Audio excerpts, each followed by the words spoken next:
IPL ಅಭಿಮಾನಿಗಳಿಗೆ BCCI good news ಕೊಟ್ಟಿದೆ. IPL ಪಂದ್ಯಗಳ ಹೊಸ ಪಟ್ಟಿಯನ್ನು ಬಿಡುಗಡೆ ಮಾಡಿದೆ ಬಿಸಿಸಿಐ. ಮೇ 17ರಿಂದ ಐಪಿಎಲ್ ಪಂದ್ಯಾವಳಿ ಮತ್ತೆ ಪುನರಾರಂಭ ಆಗುತ್ತೆ. ಐಪಿಎಲ್ ಸುಗ್ಗಿಯನ್ನು, ಐಪಿಎಲ್ ಫೀವರನ್ನು ಮಿಸ್ ಮಾಡಿಕೊಂಡಿದ್ದಂಥ ಜನ ಇವತ್ತು ಖುಷಿಯಾಗಿ ಈ ಸುದ್ದಿಯನ್ನು ನೋಡಬೇಕಾಗತ್ತೆ. ಐಪಿಎಲ್ ರದ್ದಾಗಿತ್ತು, ಅದಕ್ಕೆ ಕಾರಣ ಭಾರತ ಮತ್ತು ಪಾಕಿಸ್ತಾನದ ನಡುವಿನ ಯುದ್ಧ. ಬಿಸಿಸಿಐ ಇದನ್ನು ರದ್ದು ಮಾಡ್ತೀವಿ ಅಂತ ಹೇಳಿದರು.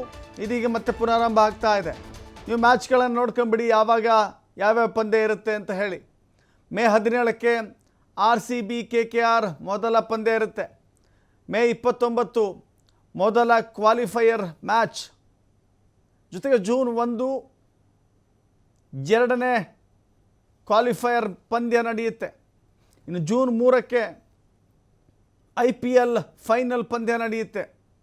6 ನಗರಗಳಲ್ಲಿ ಉಳಿದ 16 ಪಂದ್ಯಗಳನ್ನು ನಡೆಸಲಿಕ್ಕೆ BCCI ನಿರ್ಧಾರವನ್ನು ತೆಗೆದುಕೊಂಡಿದೆ. ಈ ಹಿಂದೆ ಮ್ಯಾಚ್ಗಳೆಲ್ಲವೂ ಕೂಡ ಒಂದು ಹಂತಕ್ಕೆ ಬಂದು ತಲುಪಿರುವ ಈ ಸಂದರ್ಭದಲ್ಲಿ ಯುದ್ಧದ ಕಾರ್ಮೋಡ ಆವರಿಸಿತು. ಈ ಕಾರಣಕ್ಕಾಗಿ ದೇಶ ಮೊದಲು ಆನಂತರ ಕ್ರೀಡೆ, ದೇಶ ಮೊದಲು ರಾಜಕೀಯ ಆನಂತರ, ಅದೇ ರೀತಿಯ ಲೆಕ್ಕಾಚಾರಗಳ ಆಧಾರದ ಮೇಲೆ ದೇಶ ಒಗ್ಗಟ್ಟಾಗಿದೆ. ಕ್ರೀಡಾ ವಿಚಾರದಲ್ಲೂ ಕೂಡ BCCI ಅಂತ ತೀರ್ಮಾನವನ್ನು ತೆಗೆದುಕೊಂಡಿತ್ತು. ದೇಶ ಇಂಥ ದುರ್ಲಭ ಸ್ಥಿತಿಯಲ್ಲಿರುವಾಗ ಮ್ಯಾಚ್ಗಳನ್ನು ಆಡಿಸೋದು ಸರಿಯಲ್ಲ ಅಂತ ಹೇಳಿ ಈಗ ಮ್ಯಾಚ್ಗಳನ್ನು ಮತ್ತೊಮ್ಮೆ ಆಡಿಸುವ ಸಲುವಾಗಿ ವೇಳಾಪಟ್ಟಿಯನ್ನು ಪ್ರಕಟ ಮಾಡಲಾಗಿದೆ.